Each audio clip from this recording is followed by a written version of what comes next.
मौत से पहले इस शख्स के सामने दो शर्तें रखी गई कि या तो इस्लाम कबूल करें या फिर मौत चुन ले। और जब उस शख्स ने मौत को चुना तो उसके मुंह में उसके ही 4 साल के बेटे के तड़पते कलेजे को ठूस दिया गया। इसके बावजूद जब उस शख्स ने इस्लाम को कबूल नहीं किया तो चिमटे को गर्म करके उसके मांस को निकाल दिया गया। ऐसे कई दर्द भरे टॉर्चर सहने के बाद उस शख्स ने मौत को गले लगा लिया, लेकिन इस्लाम को कबूल नहीं किया। हम बात कर रहे हैं बंदा सिंह बहादुर की, जिसने सिर्फ 8 सालों में मुगलों को ऐसा मजा चखाया कि उनकी नाक में दम ही हो गया। उसने मुगलों के सीने में खालसा साम्राज्य का ऐसा झंडा गाड़ा कि सिर्फ 2 सालों के अंदर उन्होंने पंजाब, मुल्तान, लाहौर के साथ साथ पंजाब के पार के लगभग सभी प्रांतों से मुगलों को कुत्ते की मौत मारकर उस पर कब्जा कर लिया था। लेकिन बंदा बहादुर हमेशा से ऐसे नहीं थे। बचपन में अपने हाथों एक गर्भवती हिरन की हत्या के बाद बंदा सिंह ने संन्यास ले लिया था, लेकिन 1708 में गुरु गोविंद सिंह जी से प्रभावित होकर उन्होंने एक बार फिर से तलवार उठा ली। कहा जाता है कि गुरु गोविंद सिंह जी ने बंदा सिंह बहादुर को 1-2 धारी तलवार, 3 तीर और 5 सिपाही देकर विदा किया था। सन 1708 में जैसे ही बंदा सिंह ने पंजाब में सिखों की सेना की कमान संभाली, उसी समय मुगलों ने गुरु गोविंद सिंह जी की हत्या करवा दी। गुरु की हत्या के बाद सिखों की सेना और ज्यादा भड़क गई,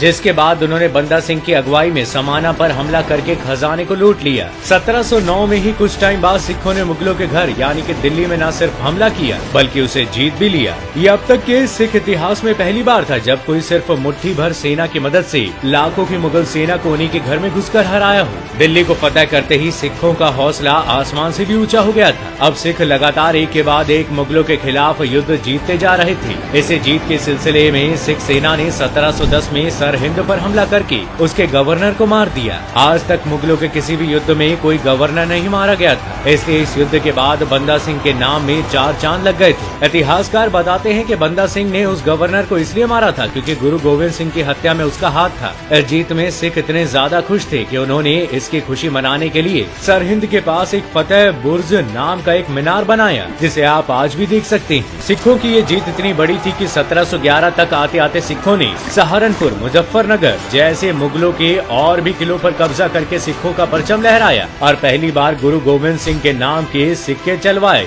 लेकिन 1715 में हुए एक युद्ध में सिखों की सेना कमजोर पड़ गई। किसी भी तरह से बंदा सिंह वहां से बच निकले, लेकिन ज्यादा दिनों तक छिप नहीं पाए और फिर 1715 में उन्हें और उनके 700 साथियों को गिरफ्तार करके दिल्ली भेजा गया, जहां सभी से सिर्फ एक ही सवाल पूछा गया, या तो इस्लाम या मौत, जिसके जवाब में सभी भारत माँ के वीर सपूतों ने हंसते हंसते अपने सिर कटवा लिए। दिल्ली में 5 दिनों तक चले इस कत्लेआम से मुगल बादशाह भी सोच में पड़ गया था कि आखिर कोई इतना निडर कैसे हो सकता है कि सिर कटवा लिया लेकिन धर्म नहीं बदला। दोस्तों, आपको क्या लगता है कि कुछ मुगल सच में महान थे या ये सब बस हमें भटकाने के लिए लिखवाया गया है? हमें कमेंट करके जरूर बताइएगा।